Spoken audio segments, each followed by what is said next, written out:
अधिक सूचना देवाई जोनाल हेड विभूति साहू आम सहित जोड़ी हुई रही। प्रथम अमय पाखु जानवाक चाहिए अमय जो भाव में गत काली देखीचे जे काल बैशाखी प्रभाव में तातीरु सामान्य आश्वस्ति मिली आज वर्षार विस्तृति बढ़। देखो प्रियंका आप देखिए लगातार 15 दिन ऊर्ध्व समय जो रही राज्य सारा किभली चित्र रही आम समस्त देखीचे सारा राज्य गोटे प्रकार अग्नि वर्षा रोला अघोषित कर्फ्यू जारी होता कहले किसी अत्युक्ति हम ना।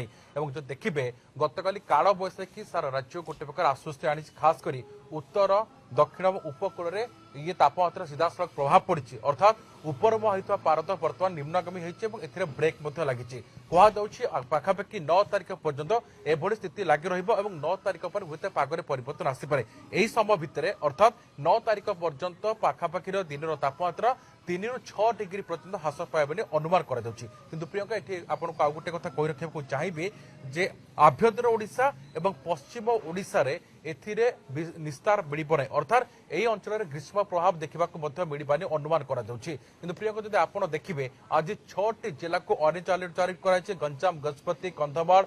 ये सब जिला को आज ऑरेंज अलर्ट जारी कराई काल बैशाखी तांडव देखा मिल पाए यह समय पवन गति 40 ରୁ 50 किलोमीटर और किसी समय पे 55 किलोमीटर पवन बहवानी अनुमान कराई। तो कोर्ट ना कोटी प्रियंका गतकाली आम देखी ट्विन सिटी समेत राज्यर विभिन्न स्थान में वर्षा होता पवन होता ट्विन सिटी में विभिन्न स्थान में गछ भांगी कथा सामना आसी घर भांगी कथा सामना आसी। तो कोर्ट ना कोटी काल बैशाखी प्रभाव में ये आश्वस्ति आनी काल बैशाखी लगातार 40 डिग्री ऊपर जदि कहबा एते दिन धरी ट्विन सिटी रो तापमात्रा एवं राज्यर विभिन्न जिल्ला रे तापमात्रा 40 डिग्री ऊपर रहुतिला एवं एते बड़ ताती परे वर्तमान वर्षा समस्तक पई आश्वस्ति आनी आपण को टिके अटकाइबा को चाहिबे हम सहित विभूति साहू मध्ये जोड़ी होई रहिसंती फुलबाणी रे कहीं फुलबाणी रे आज सकाळू झिपिझिपि वर्षा भी लागी रही केमती स्थिति देखुछंती आपण सेठारे विभूति। देखो प्रियंका आप जानते गंजाम गजपति कंधमाल जिला को ऑरेंज वार्निंग रही आज दिन लगातार भाव 40 डिग्री अधिक तापमात्रा एत तापमात्रा सिझुले अंचलवासी आज सामान्य आश्वस्ति मिली गतकाली अपराह्न जो वर्षा ये वर्षार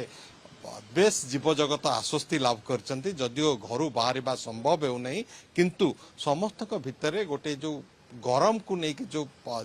ज्वाला थिला से शांति मिली। आम सहित फुलबाणी बासिंदा अच्छा आलोचना करवा कौन कहे केते खुशी लगुच आज जो वर्षा है बर्तमान तो बहुत खुशी लगुच आगुर जो प्रकार खरा होता बाहर को बाहर होना गाड़ी फाड़ी चल होना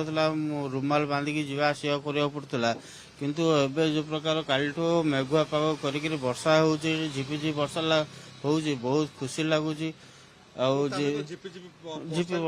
पवन भी हो बहुत खुशी लगुच बाहर को बाहर बुलाबुली करने भी बहुत इच्छा हो